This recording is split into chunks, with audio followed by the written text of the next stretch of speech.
So that's about me. I wanted to spend the majority of our time talking about some of the things that I've learned in my 20 plus years of experience in the high-tech world, to try to bring some of those learnings to you in your work in ministry.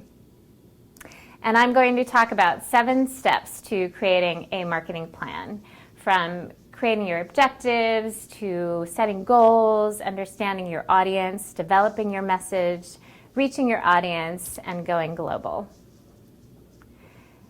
So first, have a clear objective. If you want to try to accomplish something, you got to figure out what that is that you want to try to accomplish. And in the high-tech world or in the business world, we often talk about marketing or selling a product. Now, I don't really like to think of Jesus as a product, and I really don't like to think about it as selling him. And so during this talk, I really want you to think about just connecting people with Jesus. That's really what it's all about. It's not selling him as a product or marketing him per se. It's really trying to connect people with Jesus. It's a lot of the same principles that we use in the high-tech world, but just framing it a little bit differently might help. So Jesus himself gave us the objective, which was go and make disciples of all nations. You know this much better than I, and you have been living it in your entire careers. But when it comes to specific strategies, you have to break that down, right? So that was his objective for all of us Christians for all of time. But when it comes to Crew, you have to figure out what is your objective. And then what is the digital strategy group's objective within Crew's overall objective? And what is your specific individual objective?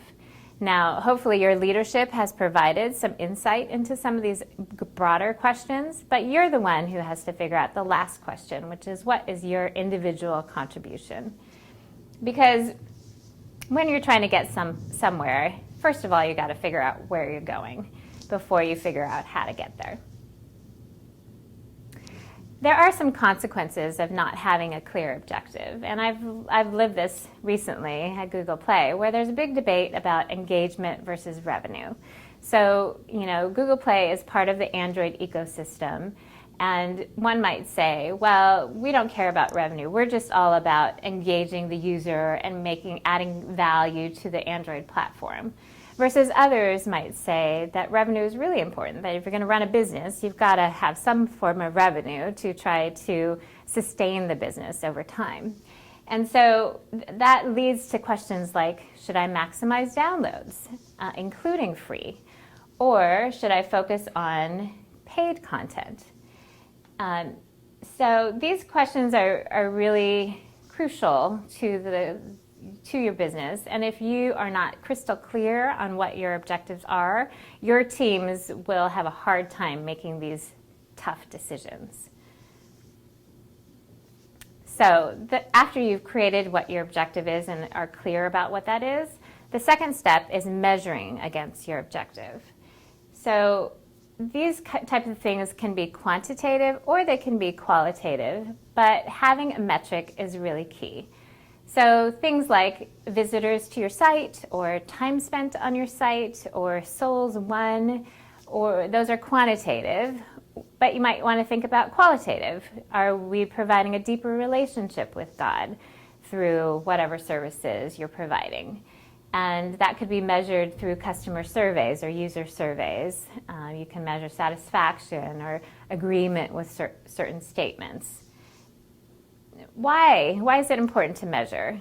Well, it allows you to know how you're doing against your objectives, so what your progress is.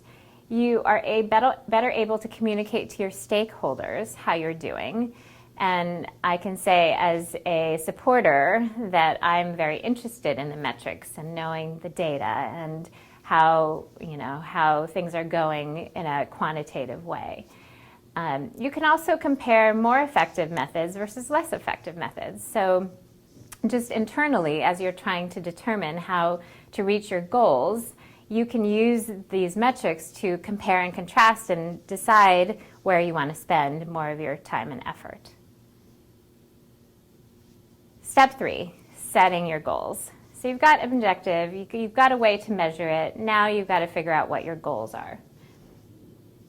These are some examples of goals you might want to set. Things like reaching 100,000 people via your website, or recruiting 100 online leaders by May, publishing a certain number of articles, or increasing satisfaction. These are all very concrete goals that you might set.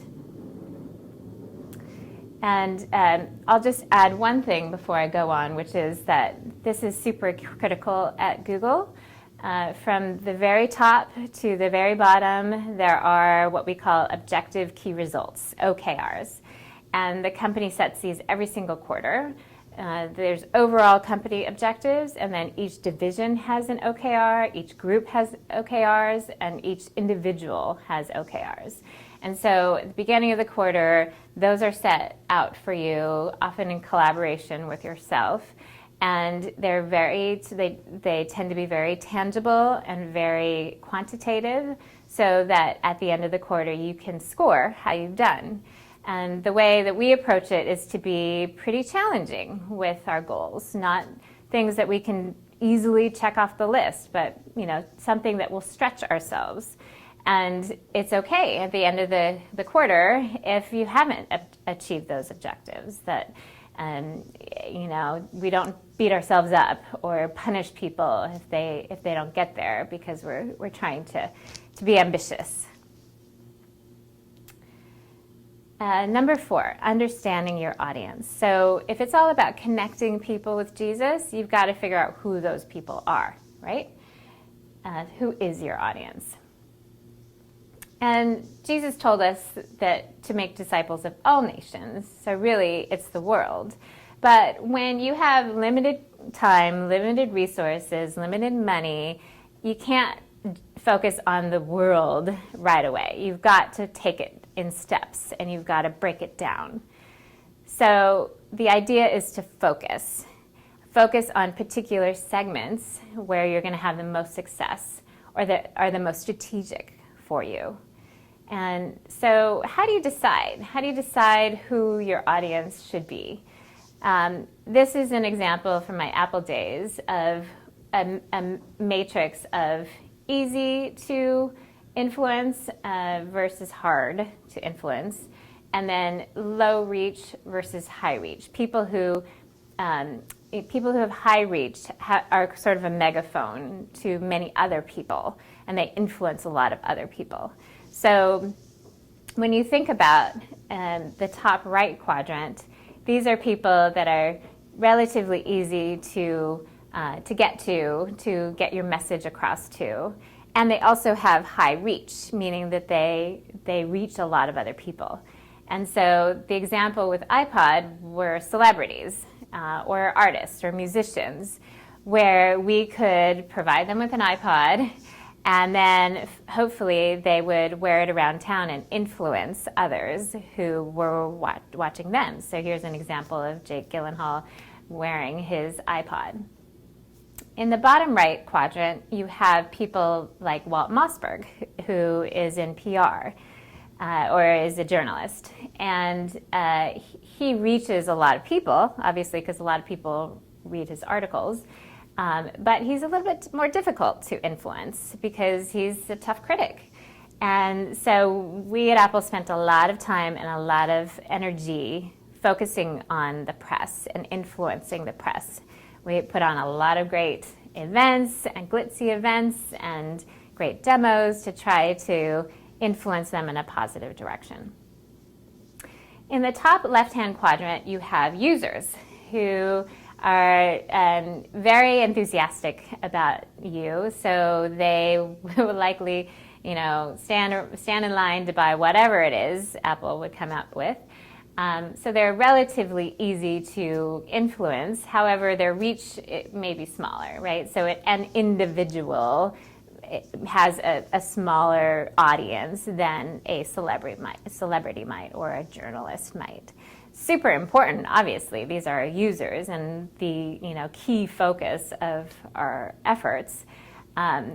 but it's, they're a broad audience and a lot of people, so a little bit lower reach for them. And then in the bottom left-hand corner, you have people who don't have a lot of reach and they're very hard to influence. So these might be people who are using your competitive product or just don't like you for whatever reason. Don't focus there. That's not worth your energy. Focus on the other quadrants. So you might think about, take all the Apple examples away and think about, who can you influence that have high reach, that are easy to reach, and easier to get your message across. So you might ask, how do I figure this out? You are part of this big fancy company with lots of money. How might I break up my audience? And there's different ways to do this. So you can, and some are less expensive than others. So I already talked about qualitative versus quantitative research. Well, that was in the context of metrics, but there's also qualitative and quantitative research. Qualitative is in the form of small numbers, just talking to people, looking at the boards, seeing how people are reacting. These are all things that you can do very easily. Then you have quantitative surveys, which tend to be more expensive, but they're bigger and they're more reliable when it comes to decision making because you have significant numbers. And these are usually a customer survey. Then you have primary research when you do it yourself, which often applies to you. And you have secondary research, which is when you get it from another third-party source. So an example of a secondary qualitative would be an article on religion, for example. And then a secondary quantitative would be a survey on religion. Whereas primary qualitative is the stuff that your staff gets all the time, is talking to college students or talking to individuals, social media, comments on a board. And if you wanted to do primary quantitative, that would be an online survey. So there's lots of different ways that you can get to it, all different things that you could do, but this is how you might gather that information. So when you think about your audience, you have to also think about what do they think about you. So we call that brand perception in the industry. So that's not only about Crew, but it's what are their perceptions about Jesus, and what misperceptions might they have about him. These are things you have to understand before you try to convince them otherwise. So at Apple, our brand perception was that we were a premium brand and we were really easy to use. And those were positives, but on the con side, we were thought of as too expensive and a closed system versus open, willing to share. And so some of the messages were to try to counteract the negatives. We would say, well, it's worth it. It might be more expensive, but in the long run, you're saving money because it's so much easier to use. They last a lot longer, the quality is higher, and it's a much better experience. Next, you have to think about what they're thinking about your proposition.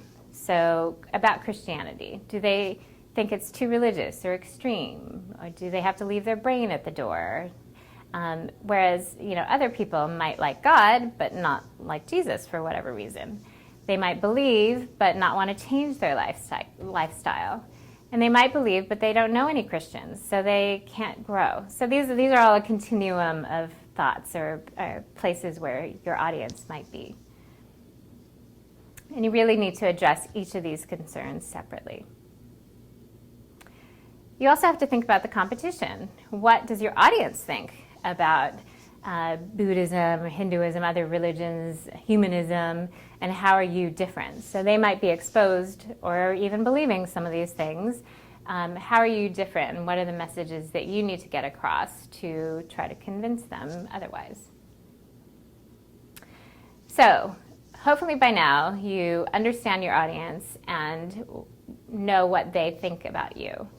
The next step is to develop your message. So what is it that I'm going to say to my audience to try to influence them? So what are the most effective messages? Is it the four spiritual laws, or is it something else? What is your broader message for the masses, for the public, versus targeted audiences like Jews, like Muslims, like humanists? What you're going to say something different to each one of those groups. What is it? What is it that might convince them? And this is a very biblical principle. Paul said to the Jews, I became as a Jew to win the Jews. To those who are under the law, as under the law. So just as in Paul's day, he was adapting his message to suit his audience, same thing today. We need to understand who that audience is. Here's an example from my iTunes days where we wanted to reach everybody, right? That average gal. And so instead of talking in techie terms, which might appeal to the iFans, we really needed to talk to everybody. And so instead of saying download a song, it would be get a song. Instead of saying content, which is kind of a very industry term, we would say games and music, movies, books. Instead of tracks, it might be songs. Instead of saying tagging songs, which may not be understandable to a lot of people, we would say identify the song that's playing. So making it very clear and understandable to anybody. You also need to think about the customer funnel. So this is something we think about a lot at Google, which is where is the user in their funnel of relationship with you? Are they even aware of what you do? In which case you have to explain what it is that you are offering. But if they're already aware, then you can move on to interest. What kind of things can you say or do to interest them to get more involved? If they're already interested, then you need to get them to act, right? Try something, download something for free even, to get involved with what you're proposing. And then action. In my world, it's buying something, getting someone to take action and to buy the first thing, but also to buy their second thing and to try different products within our store. So step number 6 is reaching your audience. So once you've figured out who your audience is, you've developed your message, now you have to deliver your message. How do you reach that audience? So as a marketer, there are so many different things in your toolkit. There's all these things that you could use. And the trick is, how do you prioritize and how do you choose which ones to use for different strategies? And some of the things that you can think about as you're deciding are pull versus push. So this means that there are some people that are out there that are coming to you that really want to know about Jesus. So they're Googling Jesus, or they're searching for information about Christianity. That should be your first priority, right? They're actively asking and interested in Christianity. You've got to be there. You've got to be where they're already looking, right? So that would be the first priority. Secondly, you should think about where your audience is. So these are, if they're coming to you, you've got to be there. But there are going to be times where you have to reach out and you have to go where they are.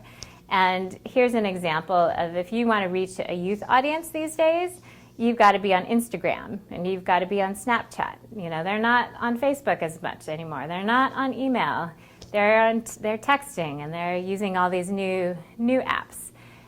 So that's an example of where you might need to adapt to get to your audience. Think about the customer funnel again.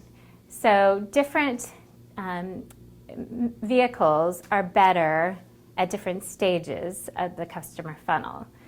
So for example, advertising is great at the top of the funnel. It reaches mass audience. You don't tend to go deep, but you just be aware of a certain brand or product. Whereas things like email or websites or text notifications are better down at the bottom of the funnel, because then you can customize it to that particular audience and it's closer to where you want them to act. right? So if I'm an online store and all the transactions are online, an email or notification is closer to the action, closer, one step away from where I want them to buy or to purchase. The next thing to think about is being at the right time, at the right place with your message. So I am involved in books, selling digital books, and one of the times where people buy books is when they're traveling and they want to know more about a city. At Google, we know this type of information from various sources in your calendar and your Gmail and things like that, and we try to provide value to you. So Google Now will tell you the weather, and we'll tell you about restaurant recommendations, and we'll tell you how to get around London. Well, this might be a good time to promote books too, travel guides, and a book for your plane ride, where people are more open to your message because that will provide value to them. In the spiritual realm, this is a picture of my friend Matt and his wife Amy. He's in the right place at the right time. He is a funeral director, and he's a Christian, and he has many, many opportunities to encourage people and speak about Christ. Perhaps many more, probably many more than I do in my profession. And so think about that when it comes to spiritual messages. What are the right times and right places to deliver that to your audience? And then go big or go home. When you're thinking about which vehicles to use, in marketing, we often say this because you have to there's so many messages that are coming at people all the time that if you can't break through, then it's almost not worth your money or your effort. And here's an example of when Steve Jobs came back to Apple. He said, we don't have the money to do TV advertising, but we do have the money to go big on magazines and backs of magazines. And so he said, okay, well, let's buy all the top magazines, back covers of all of them. And this is a more recent example, but here's an iPad ad where they took the cover of that same magazine and put it on an iPad to show that you could read that magazine on an iPad. And here, this was the actual size of the iPad. So same type of thing for you, when you're talking about messages and breaking through, where can you really go big and get attention versus maybe de-invest on things that are not really going, breaking out of the mold. Some other executional considerations as you communicate. Number one, be persistent. In the advertising world, they talk about the fact that a user has to hear the same message 8 times on average before they act. In the music world, it was you had to hear a song about 3 times on average before you would buy it. So, and I've heard that someone has to hear the gospel about 7 times before they act on it. So this is a lot of work, and so you definitely have to be persistent. The second principle is being consistent. So what I've learned over the years is that marketing is not necessarily about a company and a lot of people, but it's as if you were a one-to-one relationship, and that you as a person are talking to you as an individual, and the more that you can be consistent about who you are and how you present yourself, the better it is for your audience. So if they see the same thing in branding and design, from your event to your website to your email, they will recognize you as the same person. And the way that you communicate your voice and the design that you use, the communication that you use, if that's consistent across the way, then they will recognize you as the same person throughout and hopefully build more credibility that you are someone worth talking to and worth hearing from. Next, have a single clear call to action, clarity over cleverness. I found that if you have multiple ways that people can react, or if it's not clear, your response rates will go way down. It's much better in an email, for example, to have one clear call to action as opposed to multiple things and people get confused. Measure, going back to the original point, measure everything possible so that you know what's good, what's bad, what you need to do more of. And then test and iterate. This is a big principle at Google, which is just experiment. You have a bunch of hypotheses, you're not quite sure which one's going to work. Try it out and see, and iterate as you go along. One more thing to think about. How can you be a voice for Jesus in the media? As a Christian, I often get discouraged when I hear negative things in the press about Christianity. But you are the biggest evangelical organization in the world. How can you be a positive voice for Jesus in the media? I don't have all the answers. I'm going to leave that question with you to think about a bit more. Last point, going global. So in the technology world, we often start with something that might work in a local environment, and then once it's proven out, then we take it to the world. And these are some of the things that we've thought about when going global. That your objectives, your measurement, and your identity should all be the same. This is who you are. You are not different. But you need to adapt to certain countries, and there's different cultures and different languages and different social mores when you go from country to country. And so first step is to prioritize your countries, right?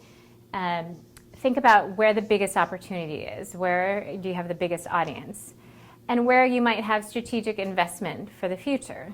So an example at Google is the emerging markets like Brazil, like India, like Indonesia, Mexico, etc.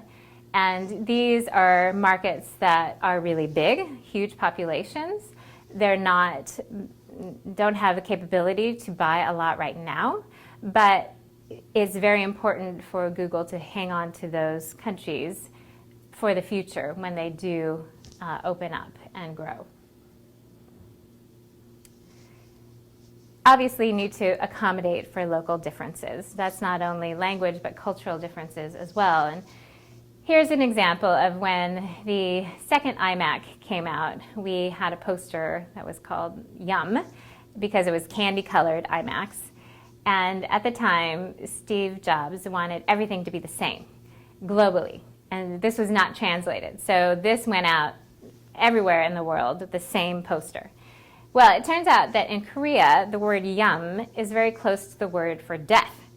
And so our PR people had to spend probably 15 minutes explaining what this meant to a bunch of top journalists. That's not something I would recommend. In later days, we did translate things. Here's another example at Google Play where we ran a Cyber Weekend sale. And Cyber Weekend, it's becoming bigger globally, but it really only applies to the US and some European countries. So this was just not even run in Asia. It wouldn't even relate because it has to do with Thanksgiving and the weekend after Thanksgiving and Christmas, and that's just not as popular in Asian markets, so we just didn't even run it. So things like that, really adapting to your local country. So these are the 7 steps to creating a marketing plan. And so now really your next thing to think about is every step along the way, are you clear about what your strategy is? And I'll ask you to think about that in a second, but just as a way of closing, in my 20 plus years in the tech business, I have found that it all starts with the product, that the goal should be to create the best product you possibly can for the user, and everything else will fall into place. Your marketing is a lot easier when the product essentially sells itself. Not to say that marketing is not important, but it starts with the product. And I can't think of a better product than Jesus. It's really God's product, and the product that would end all and fulfill all needs within Jesus Christ. Thank you.